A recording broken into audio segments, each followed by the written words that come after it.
EWS के 10% आरक्षण के मामले में मध्य प्रदेश हाईकोर्ट का एक अंतरिम फैसला आया है, जिसमें कहा गया है कि ईडब्ल्यूएस के 10% आरक्षण लागू किया जाएगा, लेकिन वो एससी, एसटी, ओबीसी आरक्षण को छोड़कर बचती अनरिजर्व सीट पर ही लागू होगा। तो इस फैसले में मध्य प्रदेश सरकार के स्पेशल वकील रामेश्वर सिंह साहब हैं, मैं उनसे बातचीत करूंगा। साहब, इस फैसले को कैसे देखते हैं सर हाईकोर्ट के? जी, जो अभी मध्य प्रदेश हाई कोर्ट का जो अंतिम फैसला है, फाइनल निर्णय है, अंतरिम नहीं है, क्योंकि ये याचिका 2021 की थी और एक 22 की थी। इन दो याचिकाओं में मध्य प्रदेश हाई कोर्ट द्वारा अंतिम फैसला पारित करके संविधान के अनुच्छेद 16(6) का निर्वचन या इंटरप्रिटेशन करके व्यवस्था दी है कि SC, ST, OBC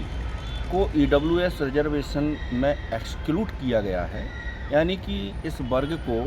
already social reservation मिलता है, तो इनको इकोनॉमिकल वीकर सेक्शन में समायोजित नहीं किया जाएगा। तो सुप्रीम कोर्ट के जो जजमेंट है, 5 जजेस जजमेंट, उसके बाद जो मध्य प्रदेश हाई कोर्ट ने जजमेंट दिया है, ये मैं समझता हूँ देश का अभी तक का अपने आप में एक बहुत बड़ा फैसला है। और माननीय हाई कोर्ट द्वारा ये कहा गया है कि जो ईडब्ल्यूएस के लिए 10% रिजर्वेशन दिया जाता है,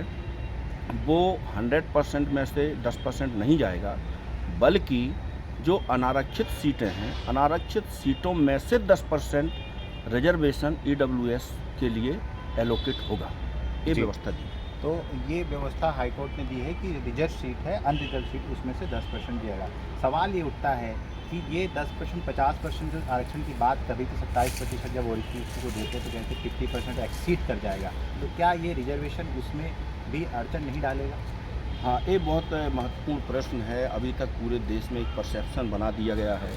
कि रिजर्वेशन 50% से ज़्यादा नहीं हो सकता है। तो इसमें पहला केस जो आया था 1963 में, बालाजी वाला केस आया था, और 9 जजेस बेंच का जजमेंट आया इंदिरा साहनी के केस में। तो उस जजमेंट में सुप्रीम कोर्ट ने ये बोला कि जो 50% की सीमा है, ये मैंडेटरी नहीं है, और बदलती हुई परिस्थितियों में ये रिजर्वेशन बढ़ाया और घटाया जा सकता है। ये इंदिरा साहनी के जजमेंट के पैरा नंबर 810 में और 830 में स्पष्ट रूप से माननीय सुप्रीम कोर्ट की 9 जजों की बेंच ने व्याख्या दी है। और जहाँ तक 10% ईडब्ल्यूएस कैटेगरी का रिजर्वेशन है,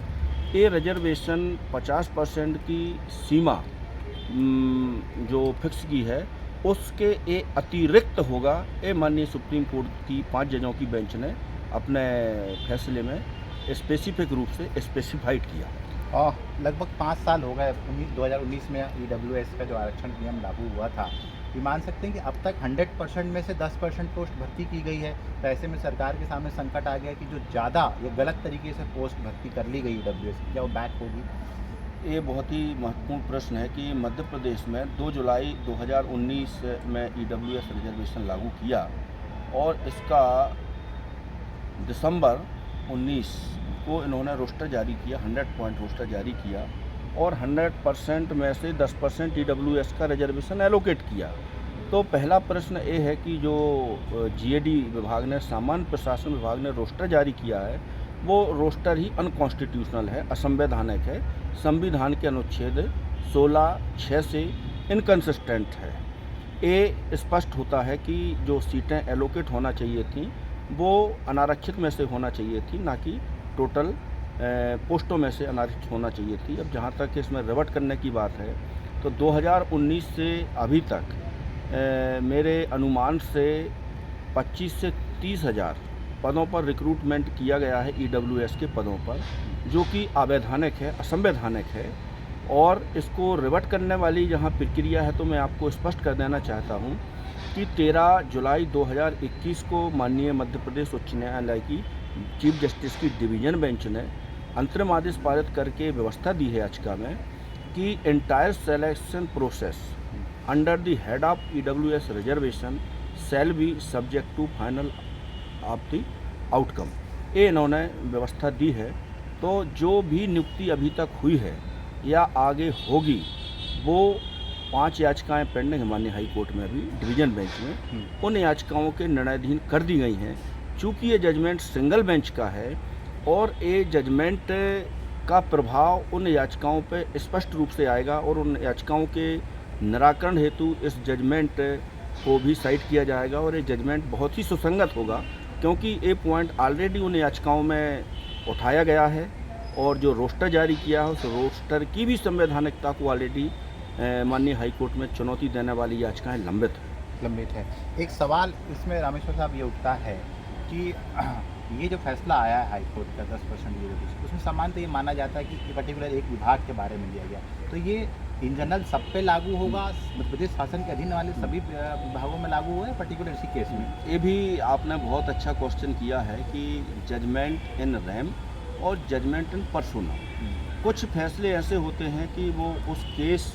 की विषय वस्तु पर या याचिकाकर्ताओं पर ही लागू होते हैं और कुछ फैसले ऐसे होते हैं कि किसी भी केस में वो फैसला आया हुआ हो उसका जो प्रभाव होता है वो संपूर्ण क्षेत्र में होता है। तो जो वर्तमान में जजमेंट आया हुआ है